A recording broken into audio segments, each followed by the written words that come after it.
All right, back here on HQ Spotlight, SEC Media Days is what we were talking about all day long, and we're going to go through Chip Patterson and Danny Kanell's top 5 quarterback rankings in the SEC. So yesterday, Chip gave us his top 10. This is the top half of that list. And now we're going to compare with Danny Kanell's. In Lenore Sellers, that is number 1. The 2024 SEC Freshman of the Year, number 1 for Chip. When we look at Danny's list, Lenore Sellers is not even in the top 5 at all. So we're already kicking off with some disparity there. His number 1 is Garrett Nussmeier, of course, the only FBS player with 4,000 or more passing yards last season who returned to college this season. So coming in at number 1, DJ Lagway, 3 and 4 respectively, Arch Manning 4 and 5. So let's bring in the makers of the list, Danny Kanell and Chip Patterson. Danny, I want to start with you because Garrett Nussmeier, that is your number 1 quarterback in the SEC. Chip has Lenore Sellers, but Danny, you don't even have Lenore Sellers in your top 5. Tell us why. Really, Jacqueline, I think this is one of those cases. It's kind of like when you're picking teams in the Big 12. Like, you could literally, and I think it's after Garrett Nussmeier. I think he is a clear-cut number 1. And then it's like kind of pick your poison or just take a dart and throw it at the dartboard and see kind of who comes up with, and you can make a case for it. So but there's a lot of question marks across the SEC. There's the potential plays, and I have a couple of them in the back of my list. And I think Lenore Sellers is one of those potential plays where you're looking at glimpses, flashes of brilliance that he showed last year at South Carolina, much like we saw against Clemson in that rivalry game where he went off, carried his team to victory in that one on the road, and it was incredible. But I need to see somebody who's a little bit more of a consistent passer of the football before I'm willing to throw him in the top 5. If he continues to develop and takes a big step forward, I wouldn't be surprised at all if he's there at the end of this season. But I'm going to go with somebody who I trust the most of anybody. And I know he had a couple games where he had the interception bug, but son of a coach, a wealth of experience, playing with great talent around him, doesn't have the question marks of breaking in a new offensive coordinator like Lenore Sellers does. I'm going to go with Garrett Nussmeier all day long as the top quarterback in the SEC.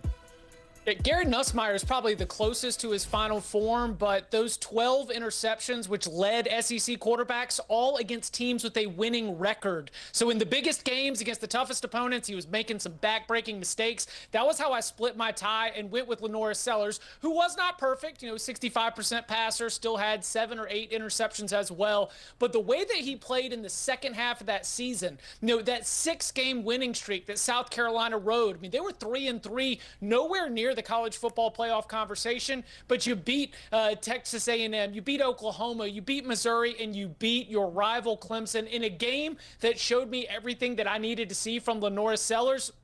I am willing to take a little bit of a burn-the-tape approach from a not-great bowl performance for Sellers. This is a starting point. This is fluid. Danny and I are going to be debating these types of rankings all year long on the Cover 3 podcast, but as I go into this season, I'll go Sellers as my 1, Nuss as my 2.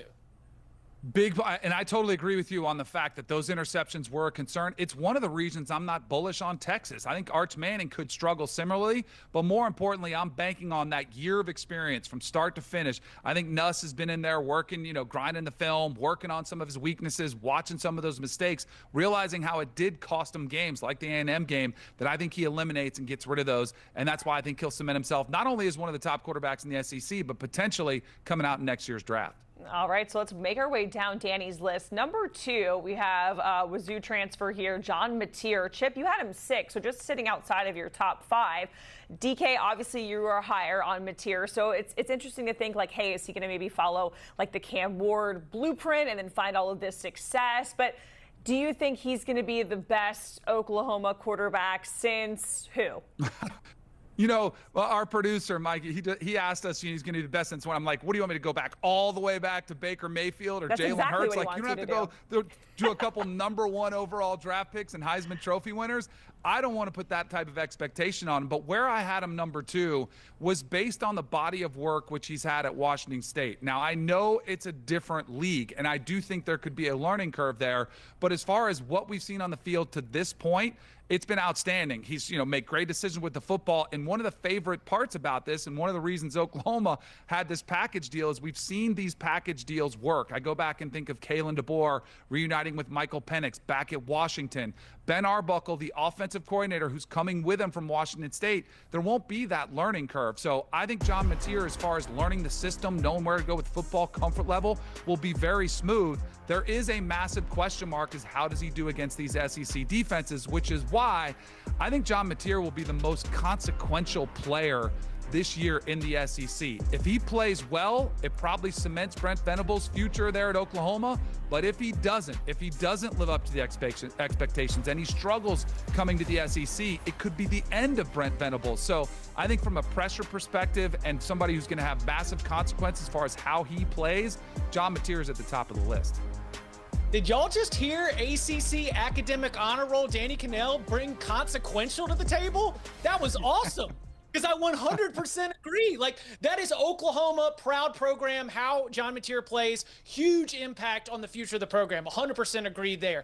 My knock on John Mateer is showing a little bit of one of my biases going into this season in the SEC. I am biased against the transfer quarterbacks because one of the coolest storylines that I've seen is that the top 7 teams in the odds board to win the SEC all have quarterbacks that they recruited out of high school, that they signed out of high school, and for 4 of those quarterbacks up at the top that have been waiting. You know, we're talking about Arch Manning, we're talking about Gunnar Stockton, we're talking about Austin Simmons. You know, we're talking about players who are kind of more traditional and a little bit throwback. And sort of in that sense, as I'm looking at the group of SEC quarterbacks, one of my biases is some of these players that have always been a part of the plan. Now, if the SEC's quarterback evaluation has slipped, if the SEC's quarterback development has slipped, well, then maybe that's where John Mateer and Jackson Arnold would be able to jump to the front of the line. But I just found myself more attracted to this group of SEC quarterbacks, all at the contenders that are a little bit throwback, coming out of high school, not entering the transfer portal whatsoever, and waiting for their time to be QB1. All right, waiting for their time to be QB1. That brings us to Arch Manning because he was waiting. We saw him start in some of the games for Texas last year, but it really is his first true season starting the entire time. Both of you guys have him in your top 5.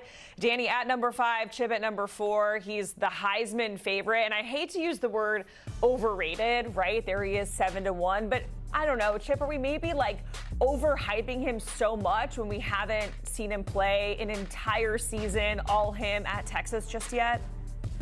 Well, overrated at what rating? You know, like mispriced. That is a bad price for Arch Manning. That's the way that we can sort of bridge the gap between our football analysis and also the wagering advice for our friends at FanDuel Sportsbook, where you can make every moment more. Arch Manning at the top of the board with a small body of work is bad value. Arch Manning has all of the tools to lead Texas to his first national championship in 20 years, to be the #1 pick in the NFL draft. But Arch Manning, speaking in Atlanta today, came out and said, yeah, that's crazy. I only have a couple games. It's nice that they think about me that way, but I've got to go prove it. It's why I will put Arch Manning still in my top 5, because I hear that DNA of the competitor, of someone who's not going to get caught up in all the hype. But at that price, yeah, it is a bad price for Arch Manning to win the Heisman Trophy. He is absolutely overrated, but it's nothing that Arch Manning has done, because the rating that we're talking about is he's supposed to be the savior for the University of Texas in year 1, a lot like Chip talked about. I think you would be throwing money away to take him at plus 700 or really a plus 1,500. I mean, I don't know where the value would be where I would say, all right, it's worth a flyer on a first-year starter. With a lot of guys, they lost a lot of talent. That's the other thing. Remember, Matthew Golden is gone. I mean, a lot of his weapons are gone that he had to work with and learn from last year. So I just think it's one of these things where he has so much hype. And we haven't seen this type of hype since Tim Tebow, since we saw from LeBron James coming out of high school when he was going to the NBA. And he's handled it beautifully. And I love his mentality. And I don't think this should be any sort of knock on Arch Manning as far as the long-term value of what he's going to be. But to say, for anybody that would have him at #1, coming into the season, I think would be crazy. You've got to see him kind of earn it, which he wants to do. He's got this opportunity, and I think he'll make the most of it. That's why I have him in the top 5. But he's clearly overrated from the scope of how much pressure and expectations we put on young players who haven't really started much longer than a game or two. Yeah, and to your guys' point, he was asked about the hype specifically in terms of being the Heisman favorite, and he said, talk is cheap, I got to go prove it. So, Danny, what does he need to do, though? I got to go prove it. What does that mean for him to not be overrated, if you will? Does he have to go win an SEC championship? Does he have to go win the whole dang thing? Like, what is it going to take for us to kind of say, okay, that suffices from a football fan perspective? Oh, I mean, I don't know. I honestly don't know how you meet the expectations. I mean, don't forget his uncle Peyton Manning did not win a national championship at Tennessee. That was kind of the bar that they wanted to set for him. And if he, sticks around for 2 years, which I think he does, that will be the bar. It'll be he has to bring Texas another national championship. He's got to help them punch through with Sark. And if he doesn't, I'm sure there's some people that'll feel disappointed and be like, well, man, he was supposed to be the savior. He wasn't, even though very clearly, I think people forget how hard it is to win a national championship. What I think is going to be interesting is we heard, I was talking the last segment how I think they might miss the playoffs. I think you'll see some frustrated Texas fans, especially for a program that's been to back-to-back seasons, been to the Final Four. They're expecting little to no drop-off. I mean, Quinn Ewers probably would have come back had Arch Manning not kind of pushed him out the door. So you knew exactly what you had, and I think at the very least he's kind of matched what Quinn Ewers did on the field as far as quarterback play. I don't think it happens year one. I think there's a great chance next year you would load up on your Texas stock, but we'll see because he's got to go out there and prove it. But like Chip's reaction, I have the same reaction. He's handled it perfectly. It's almost like he's got great advisors around him with some guys who have received a lot of criticism and expectation themselves. He's been pretty much groomed for this position. Danny, I was thinking about this. He's been on a college campus for 29 months. 29 months ago, he lost his student ID. Remember that? It went viral. They found his student ID that he left somewhere. I want to see him be mature. I'm not going to give him any kid gloves. I want him to take Texas against Ohio State and live up to the billing of being the QB1 of the Texas Longhorns, capital T, capital L. I don't think there's a stat in terms of touchdowns or yards. Certainly wins are going to be a big part of this. But there were times where different quarterbacks over the course of the last, 10, even 20 years have not necessarily owned that role of being the starting quarterback for a contending Texas Longhorns team. We've had a lot of players who are highly rated coming out of high school. We've had a lot of players who were in the state of Texas, big names and well-known, but we haven't necessarily always seen someone who could be able to really own that role. And so it is going to be a little vibes, shocker with me, I know, but I want to see Arch Manning live up to that role of being the starting quarterback of a contending Texas team.